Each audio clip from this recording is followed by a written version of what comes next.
Welcome to the finale of Koherence. Last time, Kenshi, Aiko, Fujin, Goro, Ermac, and Ashura actually performed their upcoming number. Actually, they had to make 2 numbers, and they had a backup because the Matoken assembly was going on a bit longer than they anticipated. And so they decided to do 2 numbers, and as expected, the quartet, Raiden, Liu, Lao, and Nightwolf, actually got their hearts restored over their minds as they were being affected by the Matoken. And also, the Shaolin have also received huge amounts of positive energy, which proves, by the way, that Aiko's experiment was successful, as she, even though she's not as powerful as Quan Chi, it's been proven. And so, Raiden just recapped that the concert was actually successful in Aiko's part, both restoring the Shaolin and safeguarding the others' hearts and breaking them free from the Matoka as the ceremony was going on. And so, after 5 days, they weren't bound, and so they just finally made it back. So, Fire God Liu Kang actually paid a visit, because it's now after Armageddon, and he wants to show Kung Lao and Aiko the Hourglass. So, let's end this. Alright, Apex. Being Aiko's usual anchor, Kung Lao decided to go along with her and the Fire God as he teleported them straight to the Yin-Yang Island. Jin was left in China as he was still a teenager, thus it can be too overwhelming to handle the predicament personally, along with the unpredictable repercussions from puberty. After all, with his own son, Chiang, Liu offered Kitana and Kero to look after him as he escorted his best cohorts to the majestic Hourglass. The astonishing artifact was a first for Kung Lao, though a second sight for Aiko. They were still very fascinated that Liu and Kero became its new guardians.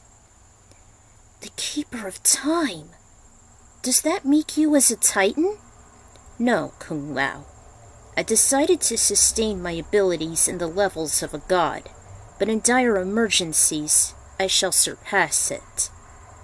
So, you're holding back, just to protect Earthrealm, and to keep the peace, Aiko. Sometimes it is best to restrain your prowess. But you still control time.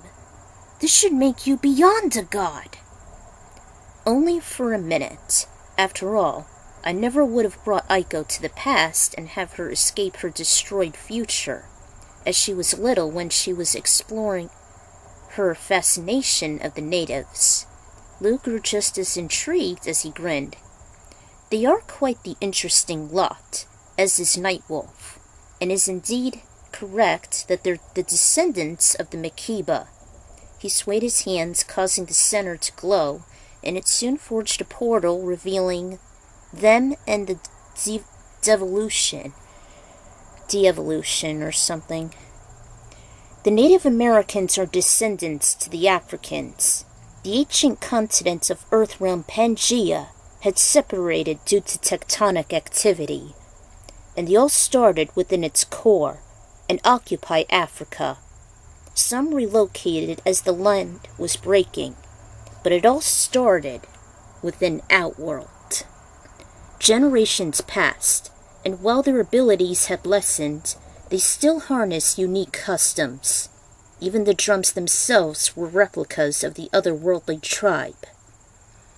So the White Lotus was true, and Sindel confirmed this. They still are minute, much as those on Earth. Yet, they're territorial and hypnotize those susceptible to them. They still do this? Even now? Sometimes it is good for them, and for the other Outworlders, as an act of protection, but they can be corrupt, infecting their once peaceful souls. It will not be so simple standing up to them. They truly demonstrate evil with the dark arts. Wait! I saw myself as a revenant with you governing the nether realm. We were chieftains, and Darkseid once manipulated you.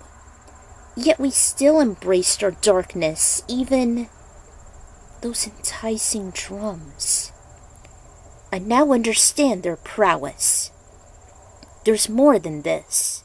They are tempting, as I too used it on Katana and Xiang. They're tempting, as I too used it on Katana and Xiang, who were amazed.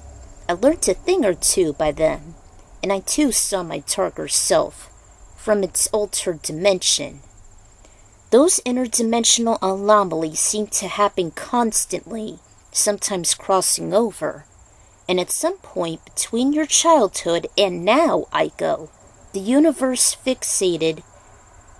fluxed into the darker future rather than Armageddon. He waved his hands again, altering the center of the hourglass. It all began in 1992 during the first tournament. But in the year prior, you became astonished and submissive to the intense rituals. The Crow Assembly in Montana, the African dance, the early grammar field trip in '95. These three happened in real time, thus other media had followed. And lastly, you met us in Nightwolf. Each vision unraveled as Liu described each one, even hearing the distant bangs. The trio were fixated, though the fire God lit up. They tend to emit tremendous power to those using them, and the receptors. But, when you were 4 years old, Aiko, they were thrust upon you. I had this inclination as I rewound time. There's a connection to you, not just your hypersensitivities. You were raised in the East, as was Nightwolf. As you both have Matokan lineage. Kung Lao and Aiko were shocked as much as Rieden's electrokinesis. She couldn't believe she was born with a Matokan, or any tribe. But I thought that Shaolin said I had a Japanese heritage. Well, that's what they thought at first. Wait, where did I... Yeah. Kung Lao and Aiko were shocked. Not even close, Aiko. He stepped closer to her. And this was no coincidence. You were for certain a mixed breed, a hybrid of European DNA. Your immune system was excellent in battling disease, thus why you hardly became sick. But as this settled for the colonies, you do not have to be ashamed of them mutilating the Aborigines. It was done out of passion, and ever since then, you had just a very tiny strand of the Matokan left within you. It's not just your dependence on Nightwolf, but it was that sliver. It's in your blood, Aiko, and those past experiences made you who you are. You must never deny that arcane part of yourself. Never forget that the universe doesn't answer your call, but it receives the vibration you offer. And this is it. She just sat on the grassy knoll trying to accept and process everything. Kung Lao followed and tended to her. I don't believe this. You must, Kung Lao. Through your melt, you had received a similar tick within you. Even me, alas, I wasn't able to resist as we'd been surrounded. As unacceptable as it is, it's still the truth. As I trace back her ancestry, you must never fear it. Besides, I, Katana, and Xiang seem to enjoy it the same. They do enhance the spirit, and if you like, Nightwolf and I can teach you how to wield it. What have we got to lose? The new protector responded with optimism, and Aiko took his hand. from you teaching me. I would be honored, Liu Kang. Aiko actually wasn't nervous any longer. Who knows? Maybe we'd be more in tune with our ancestors and the great Kung Lao as well. The elemental smiled as to the duo.